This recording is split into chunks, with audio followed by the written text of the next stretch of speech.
Hey YouTube, this is Micah Moses. I'm going to do a review on using the Arturia Minibrute CV converter with a 1976 MiniMoog Model D. With it, I'm using a synthesizer.com QMVS-48 cable. It's a S-Trigger cable. Going to get this out of the way, I'm well aware that I have a very southern accent, just the card I was dealt. Let's move on.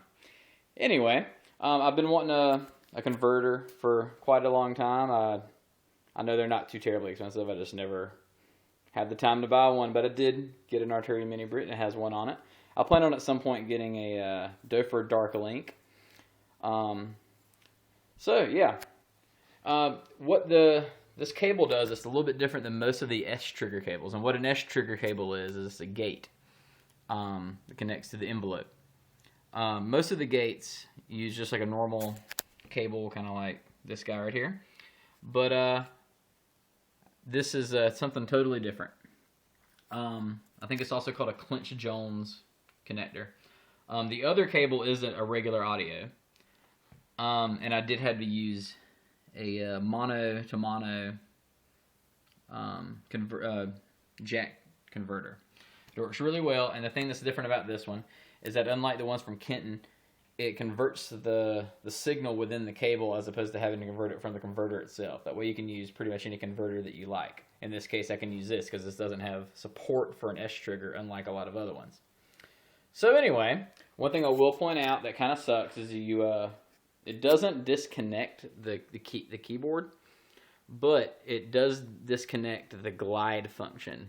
And you can't use the glide function on the Minibrute, unfortunately. That's one reason I'm planning on getting the Dofer Dark Link. Now, another thing that I have to point out is when you do connect it up, you have to find the right note on here and match it up on here and get it tuned up, and it should be good.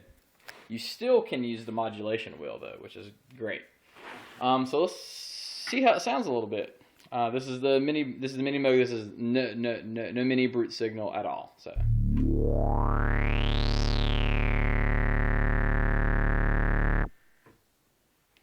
I have a little bit of reverb on there. And I can still use my decay button. And here's the modulation wheel. I do need to probably get my contacts cleaned a little bit.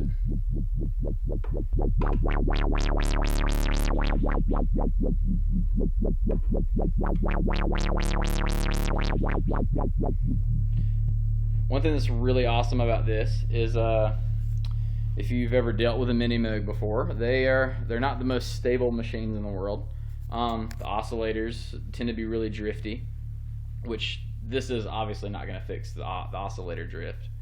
But the key contacts tend to be a problem with a lot of people. Mine are a little weird, so sometimes my notes will jump around, but I don't have too much of a problem. Every so often I'll get a little bit, but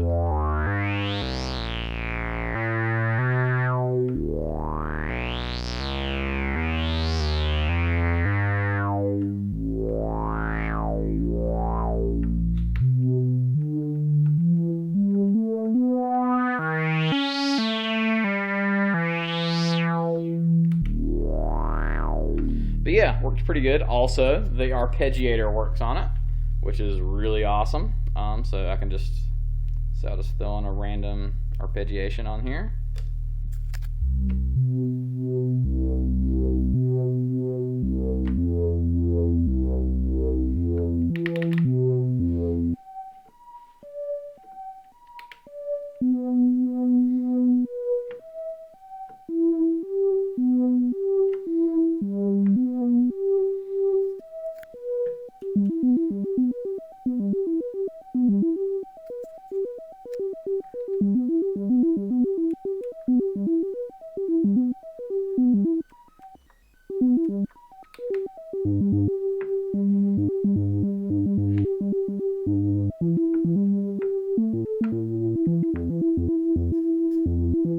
Alright, so enough of that.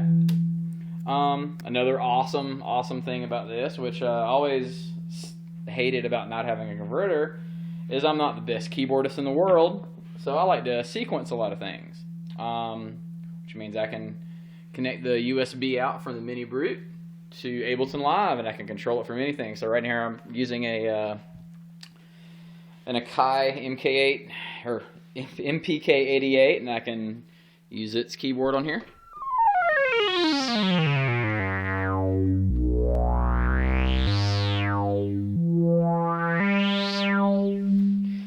Another thing too that a lot of people said that they've had problems with, but I have not had any with, is the contour knob. They say that they have a lot of trouble using the contour knob. I have none, so I shall turn on this guy.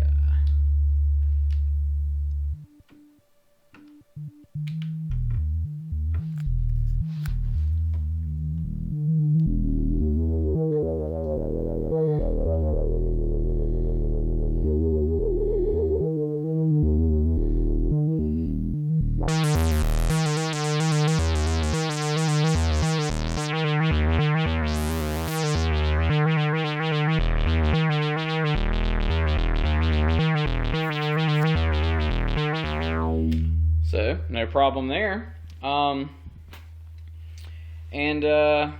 And again, I can also sequence it from Ableton Live. I don't know, I'll throw up something that I made. It's nothing crazy, but so we're throwing kind of a 80s 808 drum beat kind of deal, and bring in the MiniMoog.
And yeah, oh, by the way, that was a 9 Inch Nails thing. I didn't make that. But yeah, so yeah, it works really well.